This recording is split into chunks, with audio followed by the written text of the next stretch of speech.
Good evening. I'm Ellison Barber in for Tom Llamas. We begin Top Story tonight on this President's Day with the historic visit by our current commander-in-chief. President Biden making an unannounced visit to Ukraine, marking the first time an American president has been on the ground in a war zone with no substantial presence of American troops. Biden touring the streets of Kyiv with Ukrainian President Volodymyr Zelensky, the two passing the city's famed St. Michael's Cathedral, then embracing at the Wall of Remembrance as they paid respects to the fallen soldiers of the war.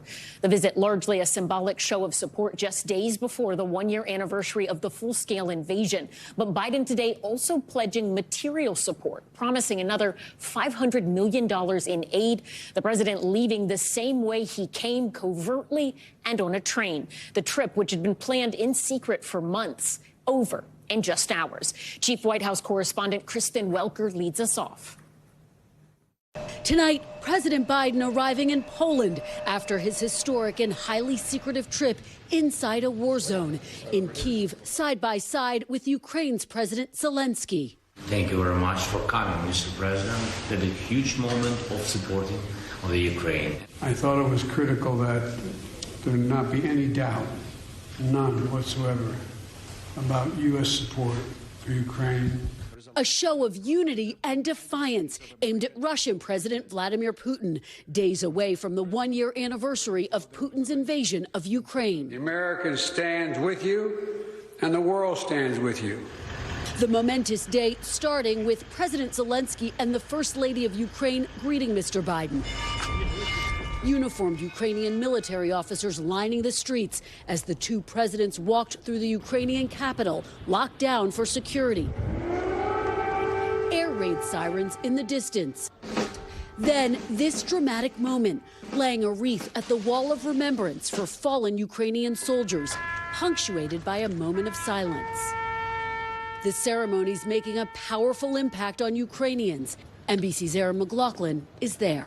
All day, Ukrainians have been paying their respects at this wall of fallen Ukrainian soldiers. They tell me President Biden's visit shows them that the world sees their sacrifice. We feel that world support us. And tonight, we're learning more about the risky operation that was months in the making. President Biden giving the final sign-off on Friday and leaving in the pre-dawn hours Sunday. These newly released images showing him arriving in Kyiv after a 10-hour train trip across the Ukraine border. The Kremlin was notified hours in advance, and the visit comes as Ukraine, which relies on Western military aid, is pressing the U.S. for more. President Biden announcing another $500 million in military aid and making this pledge. For as long as it takes, and that's how long we're going to be with you, Mr. President. The U.S. has given Ukraine over $100 billion in aid so far.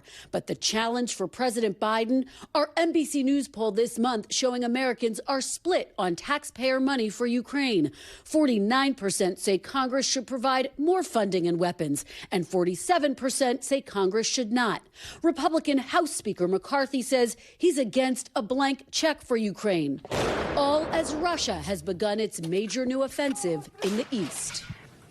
Kristen Welker joins us now from Warsaw, Poland. Kristen, you mentioned the president's visit, while shrouded in secrecy, was really months in the making. What more do we know about those behind-the-scenes preparations? Well, we know, Allison, that the president made the final decision on Friday, as you say, after months of discussions that really stepped up after President Zelensky's surprise visit to the White House back in December, as you'll recall. And then it was early Sunday morning in the cloak of darkness and secrecy that the president left. He only had a few staffers with him. And then extraordinarily, as you just saw there in that piece, that final stretch, taking that 10-hour train ride. One official telling me the president could have gone to a number of locations, but wanted to go to Kyiv as a show of force and a show of strength, Ellison. And Kristen, a lot of Ukrainians hoped to see President Biden in their country months and months ago, particularly when other allies like the president of France and then Prime Minister of the UK were making visits to Kyiv specifically. It was symbolically important to Ukrainians back then. It seems like it is still symbolically important to them today. How is this visit impacting morale within the country? Oh, it is a morale boost. There is no doubt about that. They praised the president for visiting. President Zelensky said that the president's visit was historic and also brave. But what happens next? As I just reported, the president did commit another $500 million in a military aid package. But you have President Zelensky who is saying, look, this is wonderful. We are grateful for all of the support, but we still need more. We need F-16 fighter jets, for example. So expect those types of calls to continue, even as the public remains sharply divided about how much more aid they think U.S. taxpayers should go toward Ukraine. This is going to be the challenge for President Biden moving forward, Ellison. Kristen Welker in Poland, thanks for that. From Ukraine, we take you now to neighboring Belarus. The country is one of Russia's closest allies. Remember, the full-scale invasion began with Russian forces making a push to capture Ukraine's capital, Kyiv, and those soldiers crossed into Ukraine via Belarus. Now Ukraine is warning Belarus could play a bigger role in Putin's next offensive. Our Keir Simmons was at the border of Belarus and Ukraine.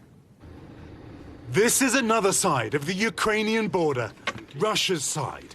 We're inside Belarus, Russia's critical ally, where tonight there are fears in the West that Russia's new offensive in Ukraine might include sending troops from here. And that's Ukraine just across the border there. You can see how heavily fortified it is. The Ukrainians clearly taking no chances. That's Ukraine right there. We're looking at Ukraine. How tense is this border? Very tense, this border guard tells me. Belarus wanted us to see their special forces showing off their capabilities. They want peace, they say, despite supporting Russia. You're ready to fight. If you need to fight, you're ready to fight. Of course, he tells me, we'll tear you with our teeth. Among their military equipment, Chinese-made troop carriers. After touring Europe, China's most senior diplomat will be in Moscow for talks. The US accusing China of considering supplying lethal arms to Russia, which the Chinese government calls fake news. Keir Simmons joins us now from Moscow. Keir, President Putin is scheduled to address the Russian parliament tomorrow. Any heads up on his message?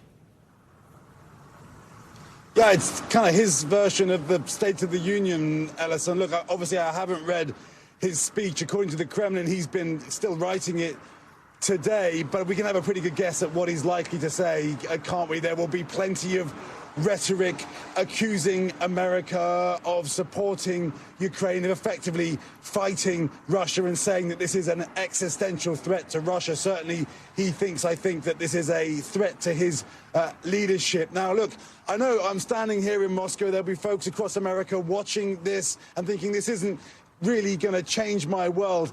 Well, here's why it is, because as long as President Putin doubles down on his policy on Ukraine, as long as this conflict continues, the world is shifting. Ukraine is becoming symbolic, and countries are positioning themselves around Ukraine, and is changing international relations. That's going to change our economic outlook. It's certainly going to change our security outlook, and there are many, many people worried about what the future looks like because of what's happening in Ukraine.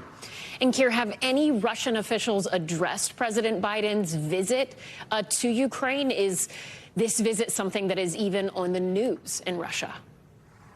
Oh, yeah. Oh, yes, Alison. It's on Russian television, and we haven't heard directly from the Kremlin itself, but other Russian officials have been, you know, kind of almost laughing at it on the one side, others describing it as a provocation. Listen, I think ultimately for many Russian officials here, this will be confirmation of their view that they are in a battle with NATO. The challenge is will this escalate? That you hear that again and again, but yeah, it really is a genuine concern.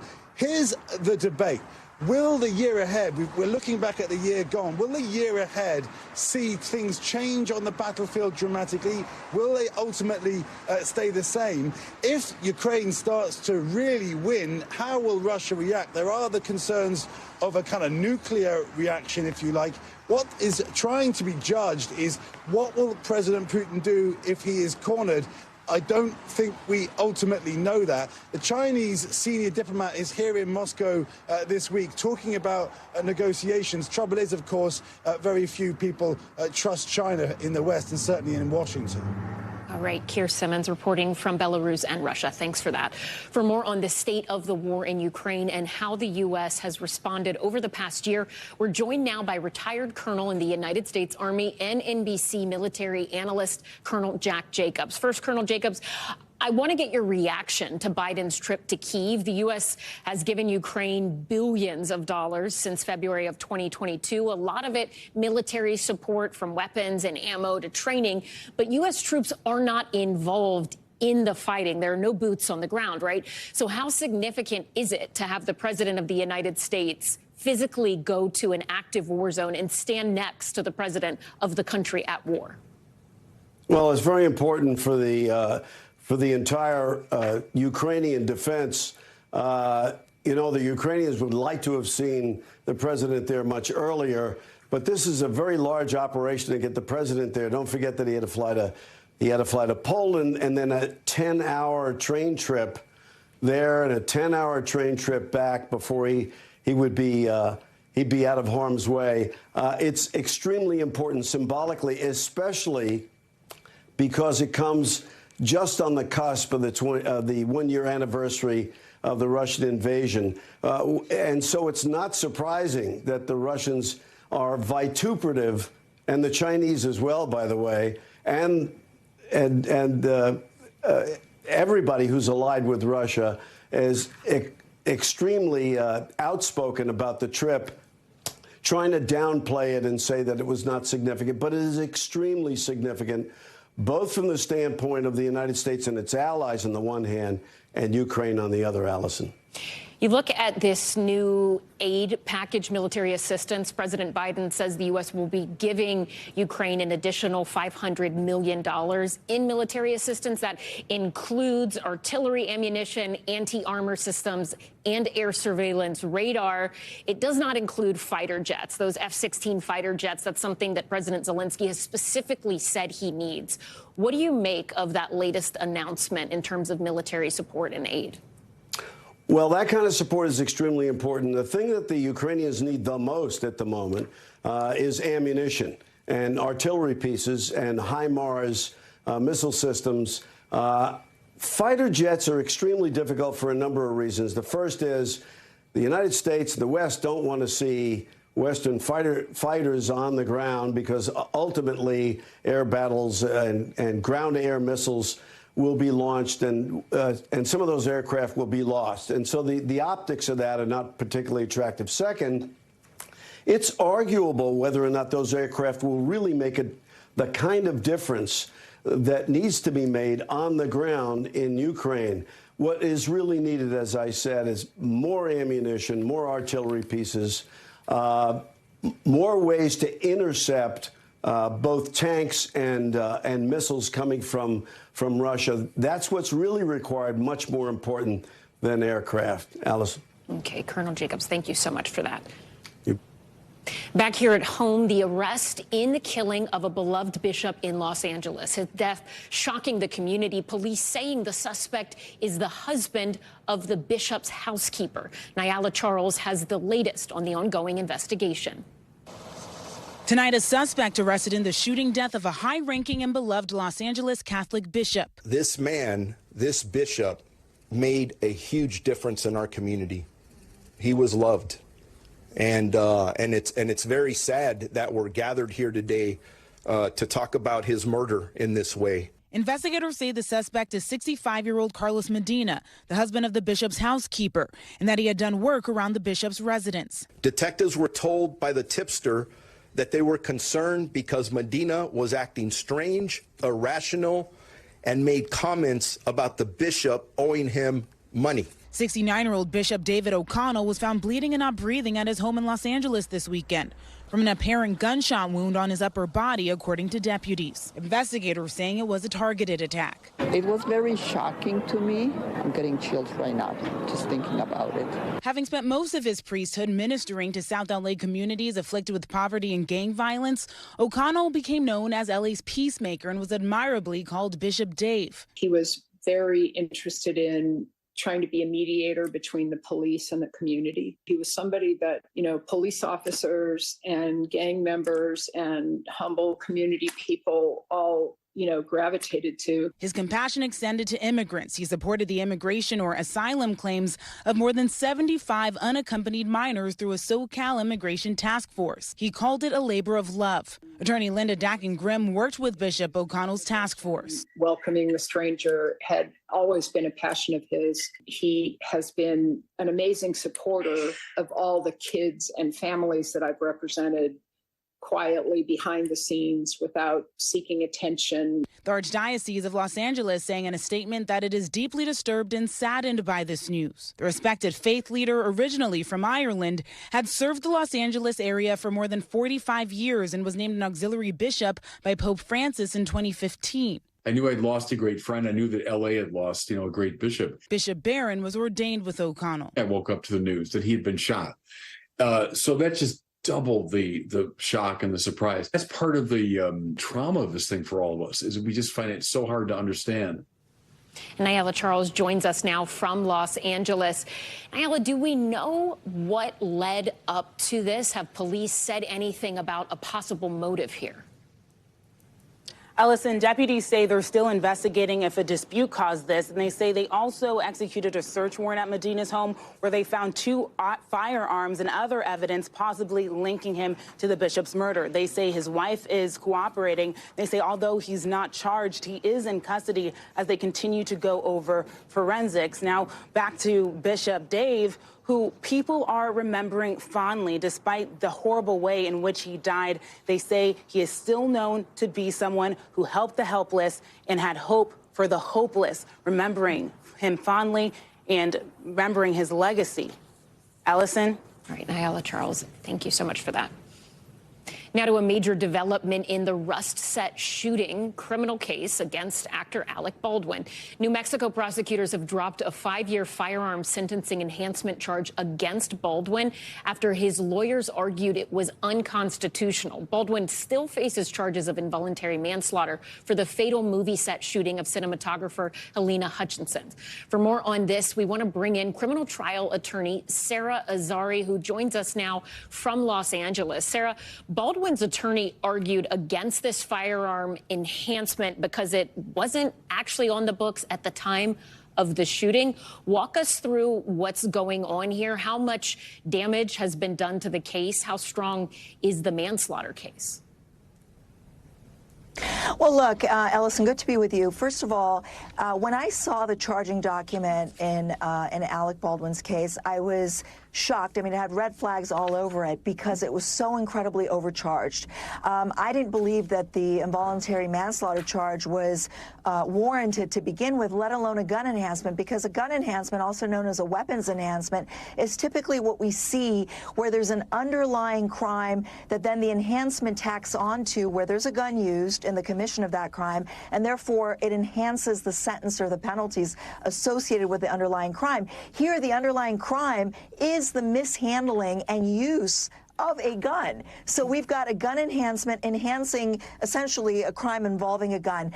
That's what stood out to me, and this is absolutely the right thing to do, but I'm going to call a spade a spade. I think the DA's office is saving face. I think there's a lot of heat. People are beginning to realize that this was politically motivated. If Alec Baldwin was John Smith, he probably would have never been charged, and I think the technicality is, yeah, it was not on the books at the time, but he should have never been charged with a manslaughter, let alone a gun enhancement. Sarah, the DA's office released this statement saying, quote, the prosecution's priority is securing justice, not securing billable hours for big city attorneys. Do you buy that at all? I chuckled when I read that because let me tell you, I've represented celebrities and average citizens, and I can tell you that their ability to pay, their resources, and our billable hours are not a factor in terms of prosecution's decision to charge, right? They don't care about whether the defendant can pay or has a lot of money to pay or the attorneys are big firm attorneys who are going to bill. This is just, again, they're backpedaling. They made a huge mistake by all these flying red flags in this complaint, and now they're trying to do the right thing and trying to shave off some of this overcharging. And instead of accepting responsibility and owning what they did, they're putting it on the idea that, you know, we're here to seek justice and not to put money in the pockets of the defense attorneys. So where does this case go from here? How will the DA try to make its new-ish or slightly varied case as the trial progresses? Or as the case progresses? Well, I think, you know, that the fact that this was so overcharged to me indicated that they're trying to muscle Baldwin into a plea deal, right? They're going to offer him something hoping that it'll settle. He's not going to settle. He shouldn't settle because this is a very defensible case. So I think at this point he's left with this involuntary manslaughter charge that's charged in 2 alternative counts, and he goes to trial. And, you know, I actually, Ellison, interviewed the gun expert. I was one of the first people to interview him for the prosecution on one of my podcasts. And you know, what this prosecution did is for a year and a half, shopped experts to see who would fit their narrative, who would come up with a standard that they could then say that Baldwin violated, right? And so Baldwin has to go to trial. This case is going to go to trial. And I think it's wishful thinking to say that, oh, he's facing 18 months. I would bet he's not going to get convicted. All right, Sarah Azari, thank you. We appreciate your expertise. Now to the major winter storm taking aim at the Northwest. Winter alerts in effect for more than 27 million people from California to the Midwest. The storm arriving as the Southeast is preparing for potentially record-breaking highs later this week. Bill Cairns is here with the forecast. Bill, let's start with this winter storm out west. What are you seeing tonight? There's just so many people are going to be shaking their heads in the next couple of days, be like, what is going on with our weather? And it's already been that way, kind of a weird winter. This is a major winter storm that's going to bring high winds, cold temperatures, and snow to many areas. Even some low elevations that don't typically get snow like that are going to be watching that. We're talking about areas in the deserts. We're talking about areas like Salt Lake City is going to get about 10 inches of snow. 10 feet would be a story. 10 inches of snow. We have blizzard warnings in areas of Wyoming. In California, we're going to get the snow levels down between 1,000 and 2,000 feet. That's going to be something that doesn't happen very often. So we get the snow at the high elevations. All the ski areas are like, yep, we're going to stay open until May. It's been that crazy of a year. But Minneapolis, this would be historic. 20 inches of snow in 2 days, mostly Wednesday and Thursday. That would be a big deal, plus gusts of 45 miles per hour. Tomorrow night, keep an eye on the Las Vegas area, possible power outages. 70-mile-per-hour winds, even in the city itself, are likely. So that'll be a story. And then how about these temperatures in the east? It's already been an incredibly warm winter, and we are going to see temperatures this week. They're going to have people turning their air conditioners on, not just in their car, but even in their houses. Up to 112 people or cities are going to break record highs. And, you know, tomorrow, Ellison, 84 in Alabama, 80 in Charlotte. I mean, you've seen it. It's already been a wildly warm winter in the east, and that's going to continue. Wow. All right, Bill Cairns, thank you so much for that. And now to a number of controversial proposals surrounding child labor laws. With a job market struggling to fill some positions, legislators in at least 2 states are now proposing easing child labor protections. The new guidelines could open the door for teenagers as young as 14 to work in jobs that have long been considered hazardous. Juan Venegas has the latest.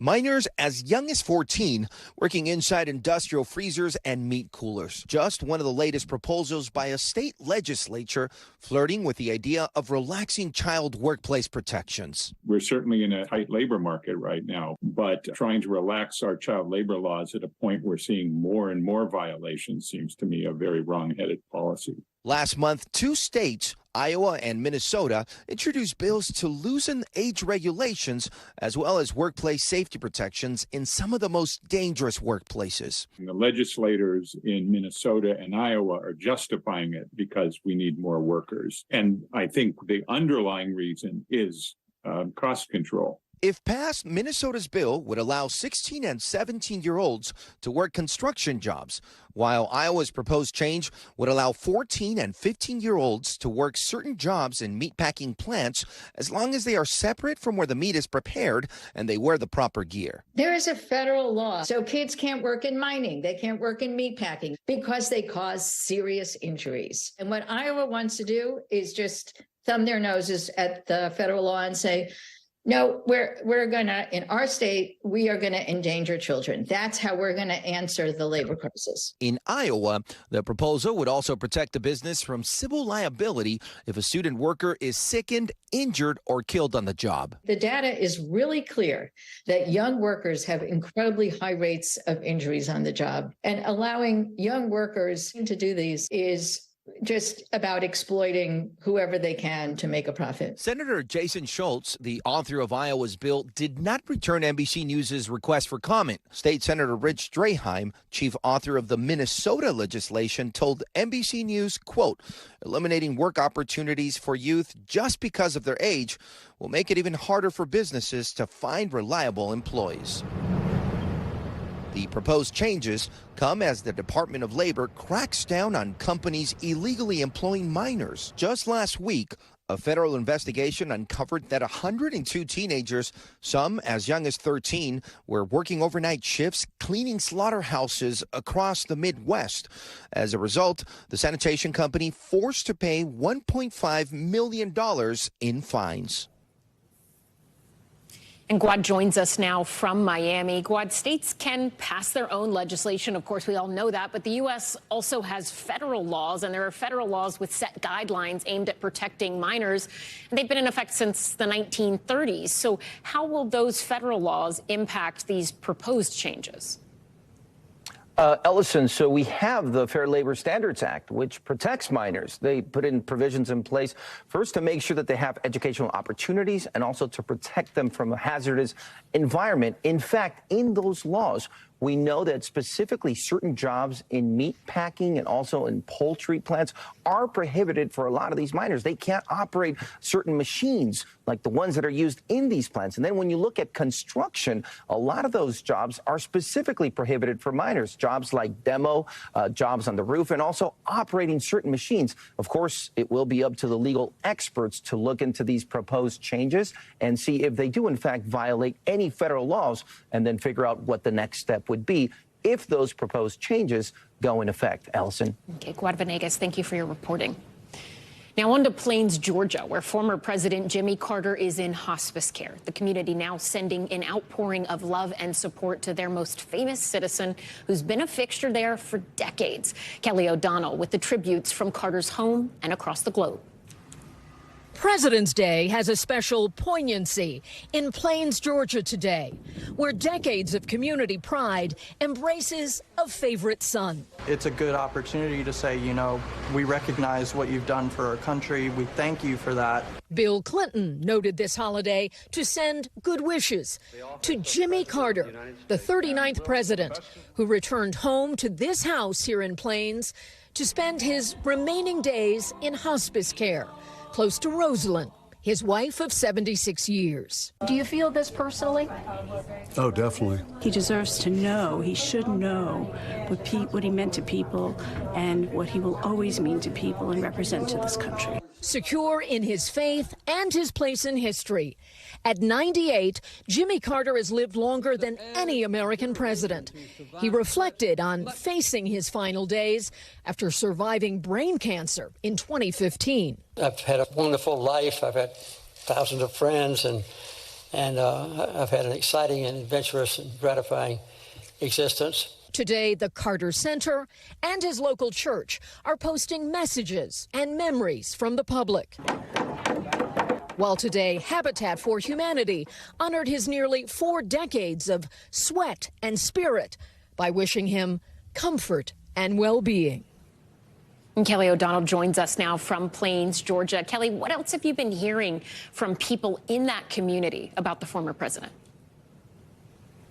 Well, Ellison, we've seen people who were drawn to come here and to stop and see part of the town here behind us and to just spend a little bit of time being close to the former president, knowing that this is a very sad time and a poignant time for him and for his family. People talking about a chance to reflect on his life of service and the many ways from the White House and then in all the years since, the kind of work that he did from Habitat for Humanity to his work around the globe trying to eradicate disease through the Carter Center, standing up for democracy in countries all around the world.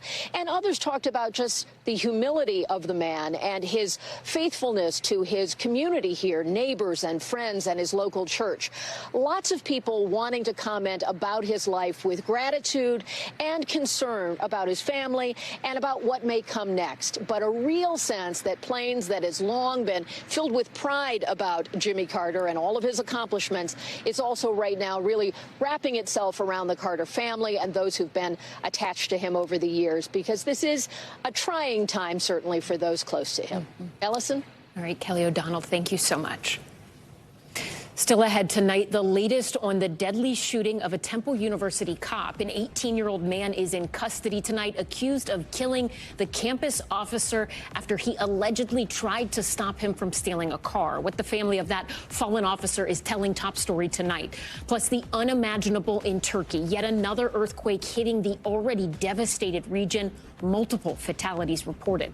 And the scare at an indoor water park near New York City. Several people injured while swimming, what authorities say fell from the ceiling. Stay with us.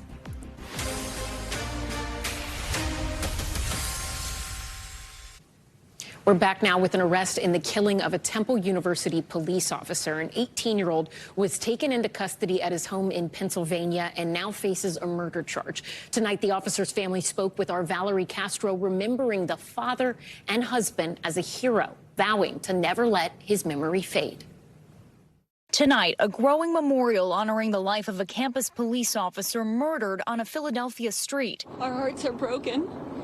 We're devastated at the loss of a Temple University police officer who is protecting and safeguarding our community when they were taken from us. 31-year-old Christopher Fitzgerald, a Temple University cop, was shot in the head Saturday night, according to campus police.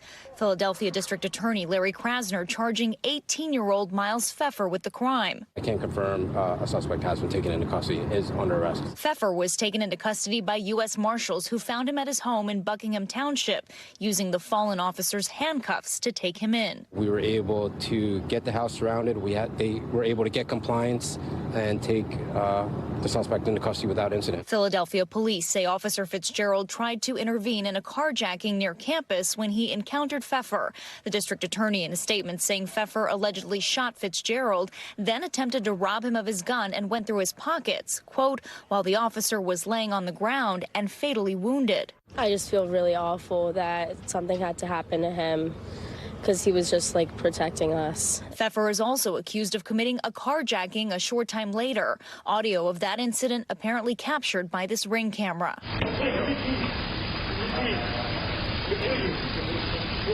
Pfeffer, who is being held without bail following arraignment, faces 24 different charges that include murder and carjacking. Fitzgerald, the first officer killed in the line of duty in the history of Temple University Police, was active in the community with the organization Black Men Run, raising awareness about gun violence. I'm still in disbelief right now.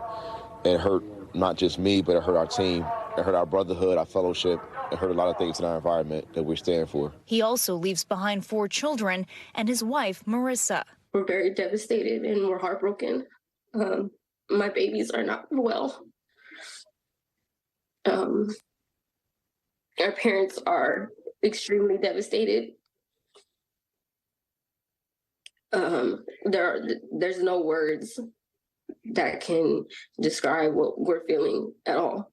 His family says he began his career in law enforcement at just 19 years old, following in his father's footsteps, wanting to serve. He loved what he did. He loved it. Every day he would tell me about all the accomplishments that he did, and he just wanted the city to get better. He did a lot of community outreach. He ran in the neighborhoods to stop the gun violence. Now leaving behind his family and career as a hero. I'm going to always make sure that my babies know who their dad was. And he was a good husband. He was my best friend. NBC Philadelphia also reporting that Fitzgerald had promised to take his children out for a pancake breakfast after his shift on Sunday, but of course he never made it home. Pennsylvania Governor Josh Shapiro ordering flags to fly at half-staff throughout the state in honor of Fitzgerald until sunset on the day of his funeral. Allison? Valerie Castro, thanks for that. Now to the latest in East Palestine, Ohio, following a train derailment there. As we've reported, there are growing concerns over polluted air and water, and now the state is preparing to open a health clinic to address some of those fears. George Solis is there and spoke with residents on what support they need. Tonight, more anger mounting in East Palestine. We're so far out and we still don't have answers. Shelby Walker's home is near the toxic train derailment site. We have no choice to live here right now. Walker says just days after the derailment, she started feeling sick. I have lost my sense of smell and taste since then, some respiratory issues. She says she's tested negative for COVID and that her doctor was unable to explain her symptoms. Ongoing EPA testing of the air and water has not yet shown a threat to the community, according to the agency.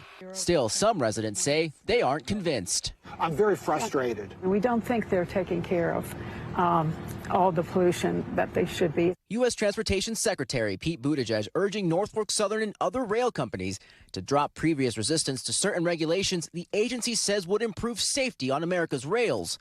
In a strongly worded letter to CEO Alan Shaw, Buttigieg says the people of East Palestine cannot be forgotten, nor can their pain be simply considered the cost of doing business. Shaw making an unannounced visit this weekend to East Palestine. Norfolk Southern says it's paid out more than $2.6 million to residents and business owners for their losses. But Walker says the damage is done. You want answers? I'm not here to put blame. It was an accident. It was a horrible, horrible accident.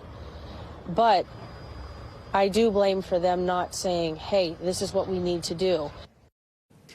George Solis joins us now from East Palestine, Ohio. George, what will it take for the residents you've spoken with to trust their waterways again? Is there anything that could make them trust it? Yeah, Allison, that is the big question. A lot of residents say they've been hearing from the scientists, they've been hearing from the EPA that their air and their water is safe, but many of them say they just simply don't know if they can trust it. Many of them still relying on bottled water because some of their wells haven't been tested. The question here is what is going to be done long term to make sure that these residents feel safe, Allison? George, you have spent a lot of time on the ground there talking with residents. Have you spoken to anyone who says, hey, look, we're considering leaving East Palestine for good because of this? Yeah, some residents tell me if they could leave today, they would. But for many people here, this is home. Many want to raise their families here, so they don't want to leave and say they won't until there is some accountability here. They're hoping that the company behind all of this, Norfolk Southern, takes responsibility. Allison? Thanks, George. When we come back, another explosion reported in Ohio, a massive cloud of smoke shooting into the sky. What authorities are saying about the cause of that blast? Stay with us.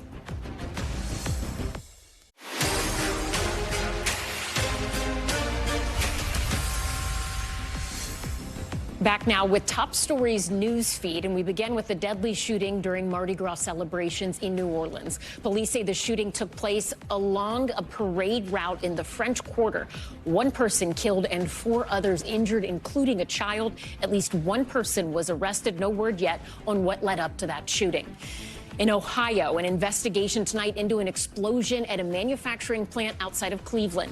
New video shows a massive plume of smoke billowing out of that factory in Oakwood Village. Officials say more than a dozen people are injured, including at least one person who was airlifted to the hospital in critical condition.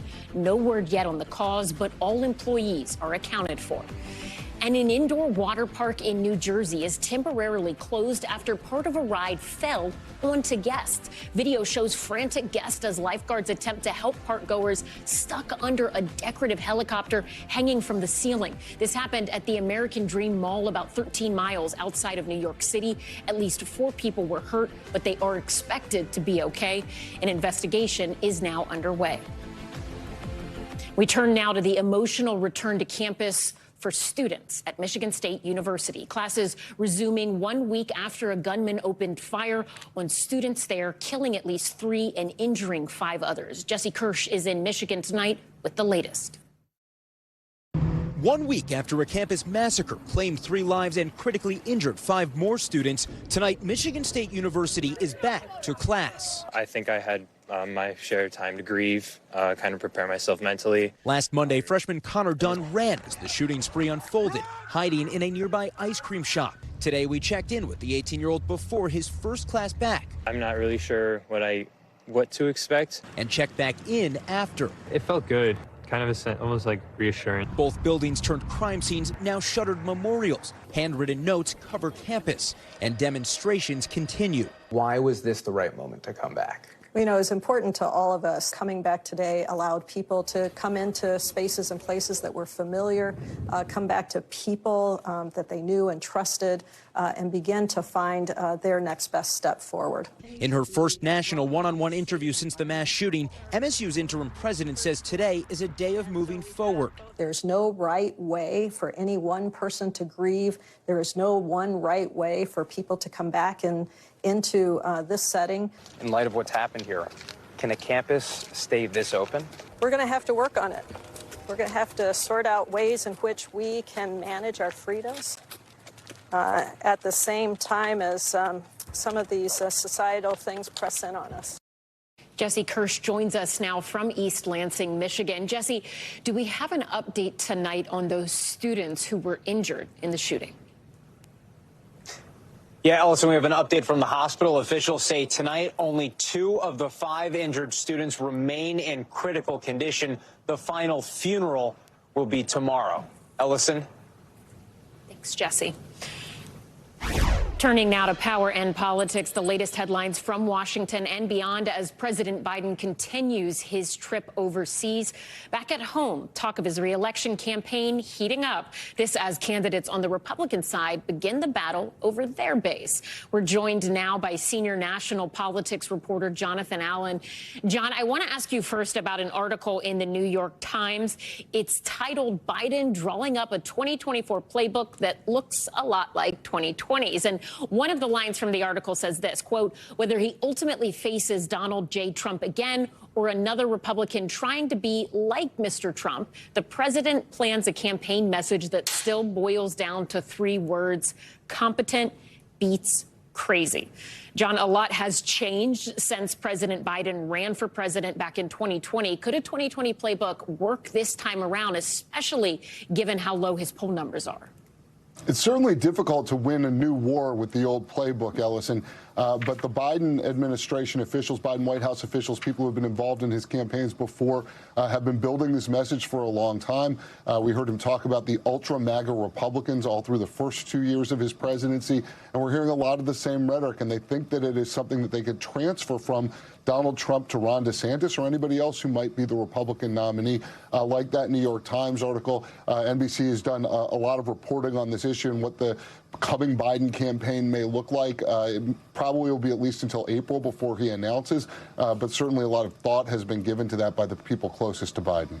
You mentioned Florida Governor Ron DeSantis, so let's switch and talk about Republicans here. Ron DeSantis, obviously a very well-known, discussed, possible 2024 candidate. He met with law enforcement officials today in 3 different cities. He made stops in New York City, suburban Philadelphia, and Chicago. In response to the announcement to visit by the Chicago Police Union, the governor of that state, J.B. Pritzker, tweeted this, quote, "Ron DeSantis' dangerous and hateful agenda has no place in Illinois.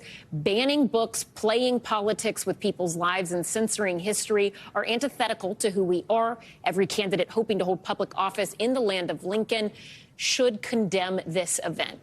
What's your takeaway from all of this? At this point, is DeSantis throwing his hat in the presidential ring really a question of when, not if? It is a question of when, not if, Ellison. It would be a huge surprise, a seismic political event if he did not run.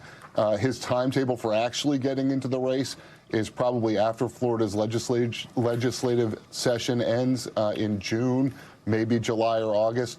But he has a lot of things that he can do as governor of Florida, as evidenced today with these speeches.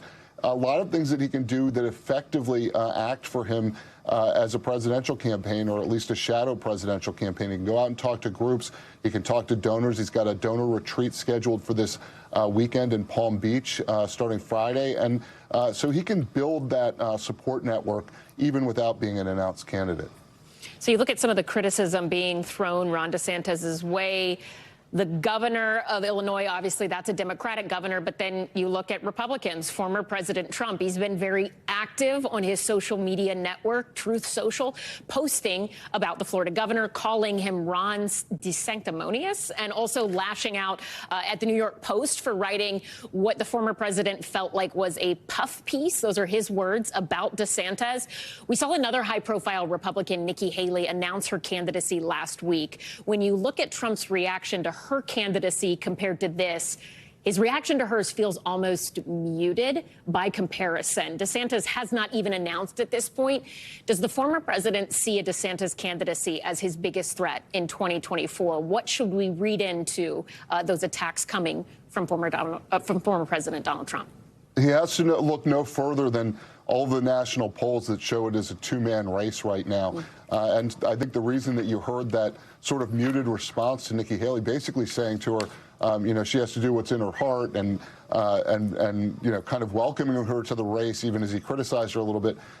He looks at Nikki Haley and anybody else who might get in the race as somebody who can split the anti-Trump vote with DeSantis. That's good for him, and I think you will see him, you know, with some variance, welcome more candidates into the field rather than criticize them the way that he criticizes DeSantis. He's speaking tonight, right now. Donald Trump is in Palm Beach to the Club 47 group, and earlier tonight, the first thing he said as a promise for the future was that he wouldn't allow anyone to cut Medicare or Social Security for the nation's seniors if he's president. That is a shot across the bow at DeSantis, who's voted for some budget items in his past that I think the Trump folks look at as opportunities for them to hit him on Social Security and Medicare. Okay, John Allen, thank you so much. We appreciate your expertise as always. Take care.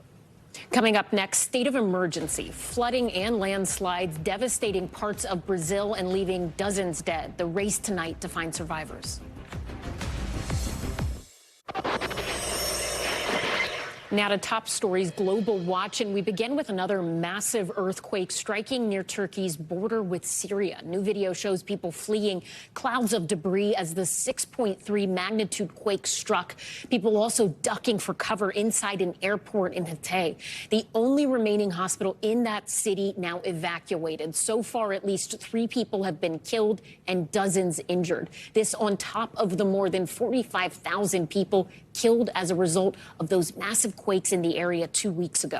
And in Brazil, a state of emergency after record rainfall triggered deadly flooding and landslides. Aerial footage shows cars scattered on a beach after the road beneath them crumbled. So far, at least 36 people are dead, and rescue teams are searching for the missing. Many Carnival festivities across the country have been canceled, with parts of Brazil seeing nearly 24 inches of rain in a single day. Thanks so much for watching Top Story. For Tom Llamas, I'm Ellison Barber in New York. Stay right there. More news now on the way. Thanks for watching our YouTube channel. Follow today's top stories and breaking news by downloading the NBC News app.